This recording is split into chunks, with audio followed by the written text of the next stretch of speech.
Hi everyone, and once again welcome to another video of Crack It YouTube channel. And as both of us know, the World T20 has reached the semi-final, so does we. So we are bringing you the semi-final videos to see who stands out on the crunchy games which are going to happen. And before we start, I want to remind you, when we did the group analysis, we predicted that from the group 1 it will be England who will be going, and we thought South Africa has the best numbers. They almost booked a semi-final berth, but in the net run rate they gave it up. And this side, based on the numbers, we thought New Zealand will comfortably advance and the competition will be between Pakistan and India, and it happened perfectly like that. And Pakistan now joined the party, and now we are going to see the semi-final one-on-one between New Zealand versus England and Pakistan versus Australia.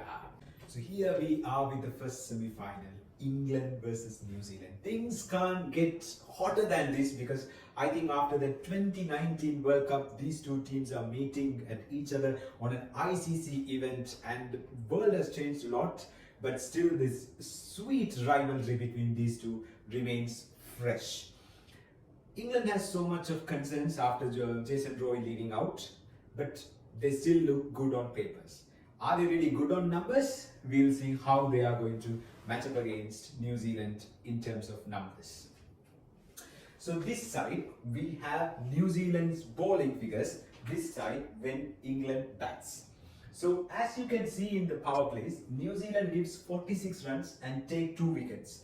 But England scores 51 runs and 1 wicket. If this figures goes on, the power play belongs to England. And the middle overs, 72 for 3, 78 for 3, seems very much in balance. I don't see any clear winner there. Death overs, New Zealand give 58 runs, but they take 2 wickets. England scores 65 runs and they lose 2 wickets. So when it comes to New Zealand bowling, England batting, England seems to be having a clear advantage in terms of numbers. Now we see the other way. When England bowls, New Zealand bats. My goodness, this number scares me a lot as a New Zealand fan, I tell you, because England gives 48 for 2, New Zealand scores 47 for 2. Neck to neck. 73, 77, 3-3. Tie again. Death overs, England only gives 60 runs, take 2 wickets. New Zealand scores 61 runs and 2 wickets. They lose. So when it comes to this slide, it seems to be neck to neck and they are like matching up perfectly. But the other way around, England stands out. So in numbers, I know so far England is edging ahead. Now we see the figures we gave you is the 3 years average on them head to head. And now their tournament average, how they have performed in the World T20 tournament. You can see the blue one is England. I'm afraid the orange one is New Zealand. Everywhere the scores are like in power plays, their average is just about 40, but England 50. Here, mid overs, England 70, they are just touching 60. There's a clear 10, 20 runs difference. And in the death overs, New Zealand is like 40 and England is just close to 60. So when it comes to batting department, obviously England's leading ahead. As I told, England has a concern because they lost Jason Roy, but still they have Johnny Bairstow and Josh Buttler. You can't take Buttler out of the game. So definitely when it comes to batting department, they look more or less very much fit. In terms of that, I have to word it out, England. Wayne Morgan, England, they seems to be really good. Now we can see how they performed in bowling. This is New Zealand, this is England, and this is their runs conceded per wicket. When it comes to fast bowling, New Zealand gives 17.8, almost 18 runs, takes a wicket. In spin, they give 10 runs, 11, almost 10.8, and takes a wicket. And now here you can see, England, they only concede 12 runs to take 1 wicket when it fast, but in spin, they give 15 runs to 25.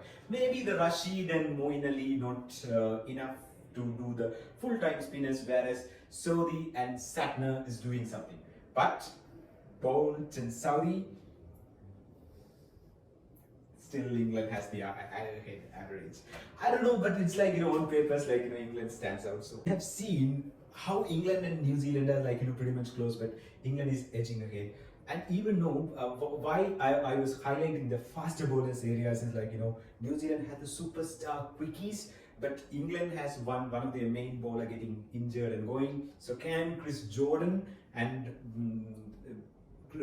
Chris Walks or Sam Billings, who is going to come for in terms of Jason Roy into the team, I think they are in a pretty good shape. So if you see the numbers, obviously England stands out. You might have to rule it out as England. So I have to give my verdict. As per the numbers, it's England, but my heart says New Zealand will find a way to finally overcome England on a high pressure knockout ICC game. So the verdict is simple as that. As per numbers, it's England, but my heart says it's New Zealand. If you like this video, please like us, comment or subscribe and share it with your friends, and we'll see who is going to come out as the winners of this. We'll catch you in the other video between Pakistan and Australia for the semi-final. Thank you.